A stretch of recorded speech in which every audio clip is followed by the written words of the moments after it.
weeks ago, but that you wanted to see them end completely. Palestinian health officials said at least 57 people were killed in Israeli bombardments. Does this increase your concerns at all, and have you raised this with your Israeli counterparts? It doesn't increase our concerns because we have had extraordinary concerns about civilian casualties for some time. And that's why we are pushing so hard, not just pushing, but actively negotiating to get a ceasefire that would stop this daily tragedy where you see innocent Palestinian civilians being killed as a result of this war. But even before we get to what we hope will be a ceasefire, continue to push Israel to take further measures to minimize civilian harm. The Secretary pushed Ron Dermer and National Security Advisor Hanegbi when they were here yesterday. We understand. Look, in all of these strikes, Israel has said publicly that they were striking militants, and of course we've seen reported deaths of militants, including Hamas leaders in some of these strikes, but we've also seen credible reports of civilian deaths. And so it is why we continue to push so hard for a ceasefire, which is the way to really get a lasting solution to the ongoing violence in Gaza.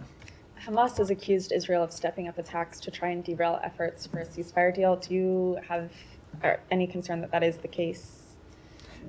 No, I don't think the strikes that they are taking have anything to do with a ceasefire deal. I think, as they've said publicly, they're trying to, as they have done from the days right after October 7th, trying to degrade and ultimately end Hamas's ability to launch attacks on the state of Israel. Separately, we have heard from Israel repeatedly, publicly. We've heard from them privately that they are committed to trying to reach a ceasefire. They're committed to the proposal that they put forward and that the president outlined publicly over a month ago, about a month and a half ago now, and they continue to remain engaged in the talks to try to reach a ceasefire. Can I follow up? I'll come back to you. Yeah, Saeed, go ahead. Yeah, on this point that was just raised, I mean, Israel says that they were targeting Hamas, but you don't have any independent sources that confirmed there was actually Hamas leaders in that building that was targeted. Do you? I do not. With respect to this particular strike, no, I do not. Now, we have seen credible evidence all throughout this war that Hamas has hidden its fighters, hidden its leadership inside civilian infrastructure, inside schools. I can't speak with respect to this specific strike, but certainly those are actions that are consistent with the pattern of behavior we have seen from Hamas. Where was that? Can you share with us some of that behavior, the pattern of behavior in particular places and so on? Yeah, in fact, Saeed, I remember you and I having this exchange several months ago, and I emailed you an article that detailed Hamas's long history of hiding and I think it was actually more than one article, several articles detailing Hamas. My point being, you don't need intelligence assessments from the U.S. government or anyone else. Hamas's long established behavior of hiding in civilian sites predates October 7th, and certainly we've seen it over the course of this conflict. But that makes, let's say, targeting one person worth killing 100 people? We don't want to see, we do not want to see civilians die. Now, I would say a lot of this would be solved if Hamas behaved like a military organization. We talk about other conflicts where this is not an issue because you don't see the military leadership hiding in hospitals, hiding in schools, hiding in religious sites, hiding in apartment buildings. If Hamas stopped doing that, it would certainly make the job of the IDF easier to target Hamas leadership without civilian casualties. But that said, as long as they continue to behave that way, the IDF still has the responsibility to do everything it can to minimize civilian casualties. Well, the whole of Gaza is the size of metropolitan Washington, D.C. I mean, it is a guerrilla force. It's not an army. They're not allowed to have airplanes and tanks and so on. But the size of Gaza does not justify hiding your fighters inside a hospital or inside a school. Let me ask you about something that you just said. This is that Israel wants to degrade and deplete and render Hamas totally incapable of launching an attack like the one we saw on October 7th. Well, the president himself said that Hamas was unable to do that anymore back on the 31st of May, didn't he? He did, yeah. Okay, so why do we continue to do the same thing over and over again? If Hamas no longer is capable of doing this, if the United States of America, the preeminent power on earth, and the one that keeps the Israeli military sustained and so on, says, look, they are no longer, this reason is no longer valid because they no longer are able to do that, so, as the president said. A few things about that. It is our assessment that they no longer have the capability to launch an attack with the size and scale and scope of the attacks of October 7th. Hamas, without a doubt, does still pose a threat to Israel and does still pose a threat to Israeli civilians. Hamas continues to be a legitimate military target for the government of Israel to strike. That said, it has also long been our view, and you've heard me talk about this, you've heard the Secretary talk about this, that Israel will never defeat Hamas through military action alone, and that is going to require ultimately a political solution to a struggle between Israel and Palestinians that predates Hamas, that dates back decades. And if you were to ultimately reach an end to the violence between Israel and the Palestinian people that has gone on for decades, it will take more than a military campaign against Hamas, a terrorist organization. It will take a political solution. Of course, you see us continue to try to advance that.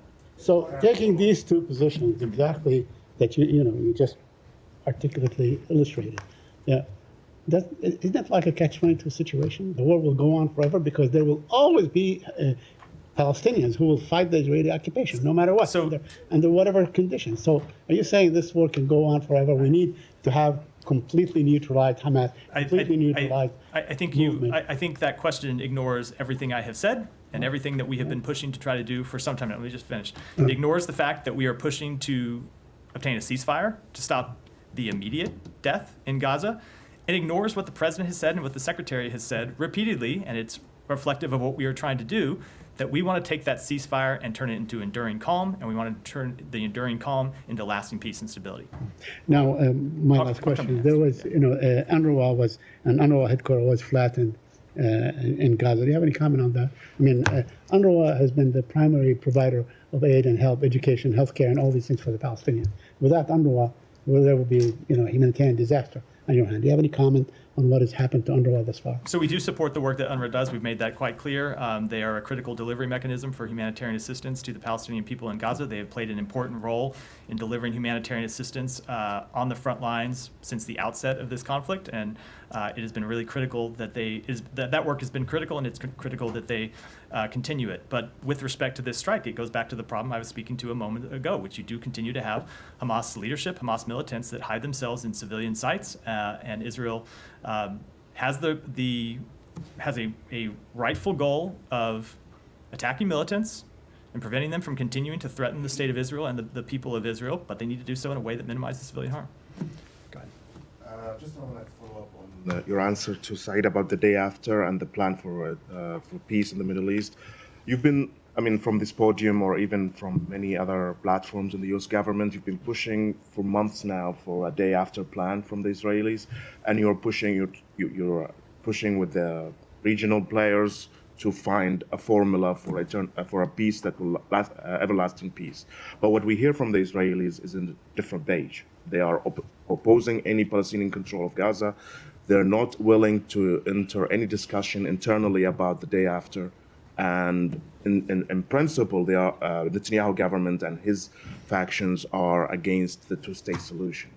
You've been pushing for months. Do you have any way of pushing more or exerting more pressure on the Israelis to engage in that? So a few things about this. Just one kind of factual note. So with respect to plans for the day after, I spoke about this a little bit lately. We have seen the Israeli government start to develop more of their own plans and put more of their own plans forward. Not as advanced as we would like to see, certainly, but just as a factual matter, they have been starting to have those conversations internally. They've been having those conversations with us, and I believe they've been having those conversations with others in the region as well.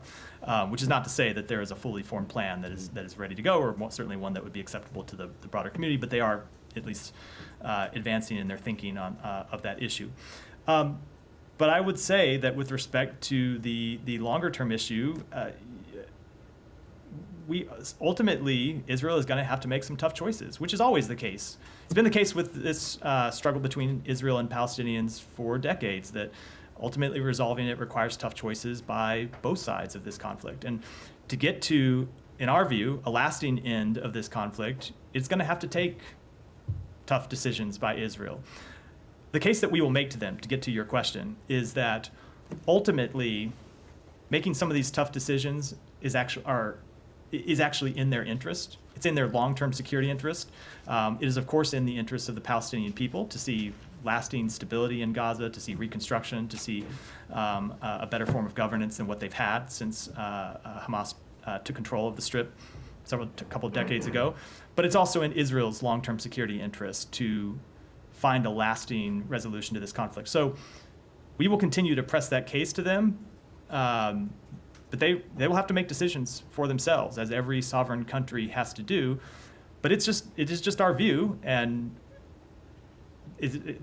we certainly hope that the people of Israel will ultimately endorse this view as well, that continuing to have this long-term security threat staring them in the face is a problem for their security, and it is a barrier to their long-term integration with the region, which is something Israel has wanted from the very founding of the state.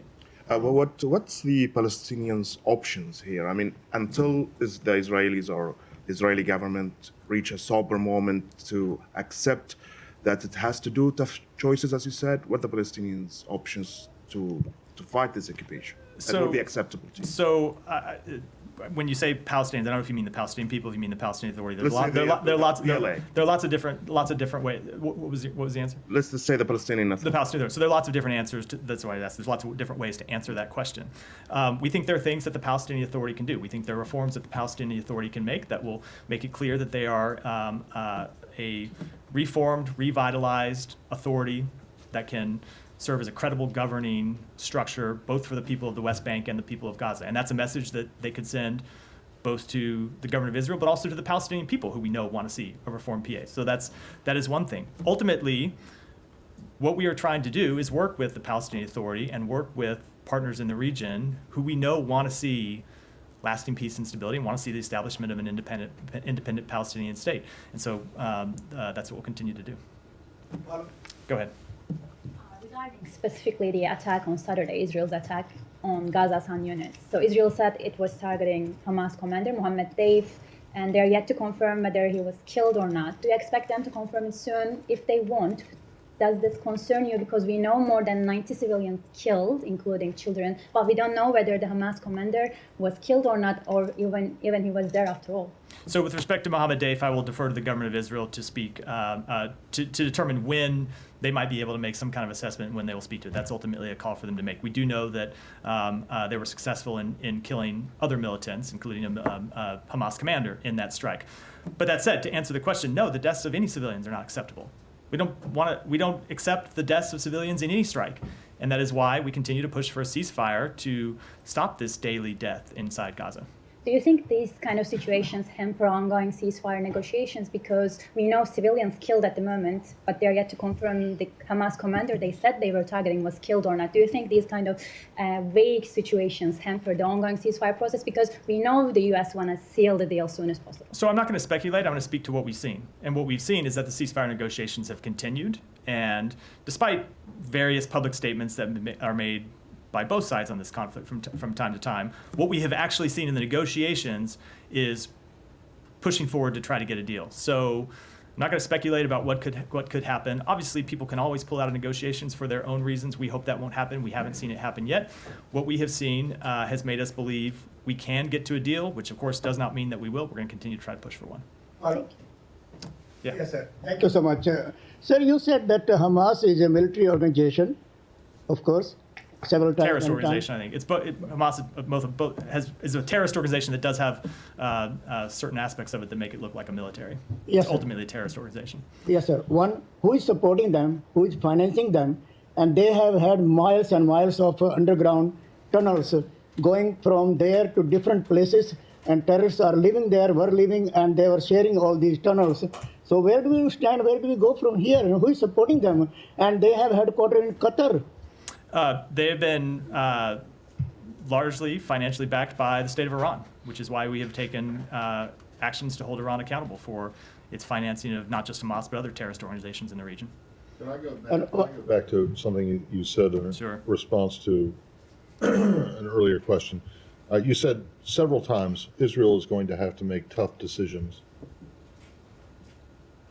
I think you said 3 times.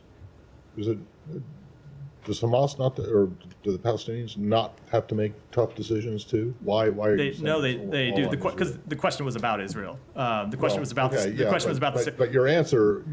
The question was about the state of Israel, and that's why I talked about Israel. I did in a question about what Palestinians could do. I talked about tough things that the Palestinian Authority need to do, including making internal reforms. I mean, your understanding of how this whole conflict started is still that it was Hamas attacking Israel. On correct? October 7th, yes, absolutely. Okay. So why say now that it's only the Israelis who have to make tough decisions? I certainly don't believe it is only the Israelis that Well- have to make tough decisions. The question was about Israel, but as I said, it has long been the case in resolving conflicts. It takes parties on both sides making tough decisions. Okay. So Hamas has to make a tough decision too? Is that? Well, I mean, it depends how you look at it. We think it ought not to be a tough decision to reach a ceasefire because it would alleviate the suffering of the people that they claim to represent. But it certainly has been tough. Well, It has been tough for them to come to that decision Well, here to date. Well, okay, fine, but then it ought not to be a tough decision for Israel either, right? Because they would get, according to you, Ought not- according to your theory here, if they take a tough decision and agree to a ceasefire, they're going to be safe. So ought not be, but would that the world were so simple, Matt. Would that the world be safe. Okay. Go ahead.